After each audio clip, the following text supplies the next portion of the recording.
አሁን እኛም እንደዚህ ነው። ሀገራችን ውስጥ ብዙ መከራ አለ። በመከራው ምክንያት ደግሞ ተስፋ ቆርጠን ነገ ልታየኑ ነው። እንደዚህ ያለ ዘመን አይዟቸው። እንደውም የኛ ዘመን እንደ ቸርነቱ እንደዚህ ያለ ዘመን በጣም ብዙ አልፏል። ኢትዮጵያ አሳልፋለች፣ ብዙ አሳልፋለች፣ ከዚህም የባሰ አሳልፋለች። ስለዚህ ነገ ልታየን ብሎ ቁጭ ማለት የለብንም፣ መስራት ነው ያለብን። እንድንሰራ ምን ያስፈልገናል? ምን እንበል ነበር ርዕሳችን? ምን እንበል ነው? ንንቃ። ንቃት ለከተማ ሰው አይቸግረውም መሰል። እገሌ ነቅቷል አልነቃም ትላላችሁ እናንተ ራሳችሁ። እንግዲህ እናንተ መንቃታችሁን በምነግራችሁ ነገር እስቲ እንመዝናለን። መንቃት ምንድነው ነው? በኦርቶዶክሳዊ እሳቤ መንቃት ምንድነው? መንቃት ምንድነው ከተባል እንቅልፍ ምንድነው ነው?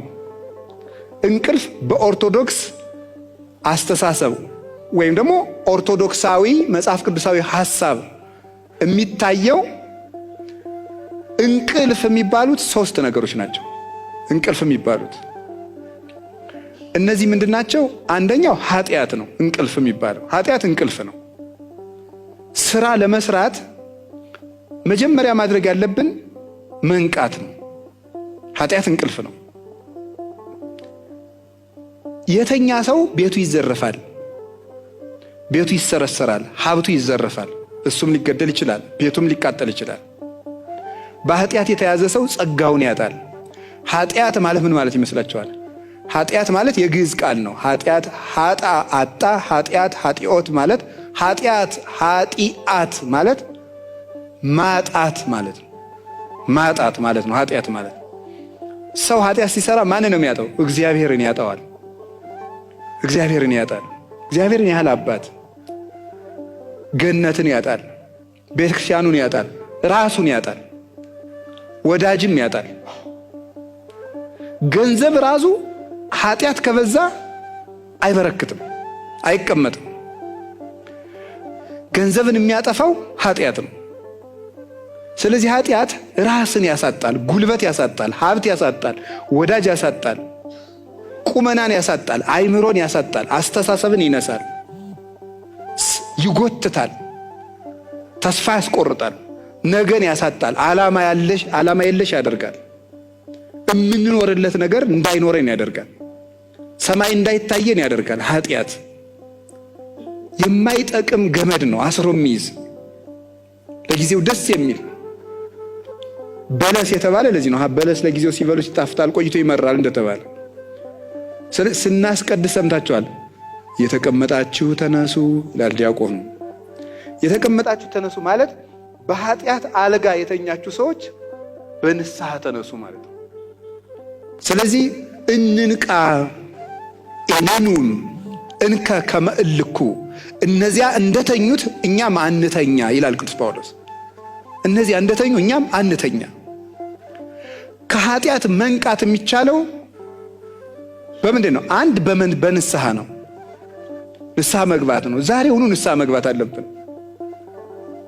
እንደው ኦርቶዶክሳዊነት ክርስቲያንነት ማለት ለሆነች ጉዳይ ተሰብስበው መልሶ ወደ ኃጢአት በሉ። እንግዲህ ቤተክርስቲያን እሑድ ጉባኤ ነበረ፣ ተሰብስበናል።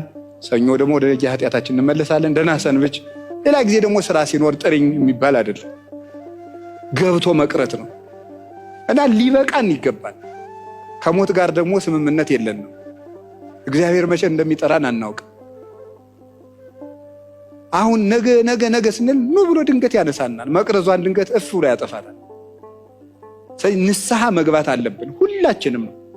ለነገ የምናቆየው የኃጢአት ጥሪት መኖር የለበትም። እግዚአብሔር ደግሞ ይኸውላችሁ ብዙ ቸርነት አድርጎልናል። 3 ትልልቅ ቸርነቶችን ግን አድርጎልናል። የመጀመሪያው በመልኩ መፍጠሩ ነው። ማንም ሰው ጥሩ መልክ ቢኖረው መልኩን ሊሰጥን ስለማይችል፣ እግዚአብሔር ግን ብሩህ፣ ንጹህ፣ ቅዱስ መልክ ያለው አምላክ ሲሆን ያንን አርአያና መልክ እኛ እንድንይዝ ፈቅዶልናል።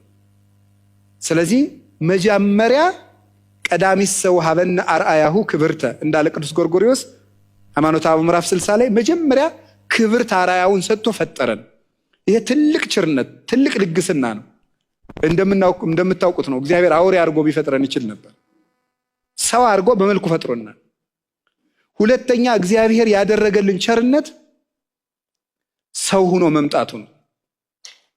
ሰው ሆኖ ጌታ ሆኖ የባሪያን መልክ መያዝ የሚፈልግ ማንም የለም።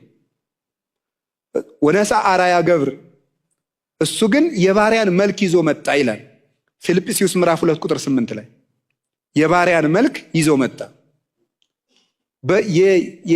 የድሃ ልብስ የሚለብስ ሀብታም አናውቅ። ሀብታም ሲሆን የድሃ ድሪቶ መልበስ የሚፈልግ ባለጸጋ አናውቅም። ክርስቶስ ወለብሰ ሥጋነ በአርአያ ዚአነ፣ ቅዱስ ያሬድ እንደነገረን የእኛን ሥጋ ለበሰ፣ በእኛ አምሳል ተመላለሰ ብሎ እንደነገረን ሰብአ ኮነ በአርአያ ዚአነ፣ ሰው ሆነ፣ እንደኛ ሰው ሆነ፣ የእኛን ሥጋ ለበሰ። እንዲህ ብሎ እንደተናገረ የእኛን መልክ ይዞ መምጣቱ ፍጹም ፍቅር ነው። እንደዚህ የሚያደርግ ማንም የለም።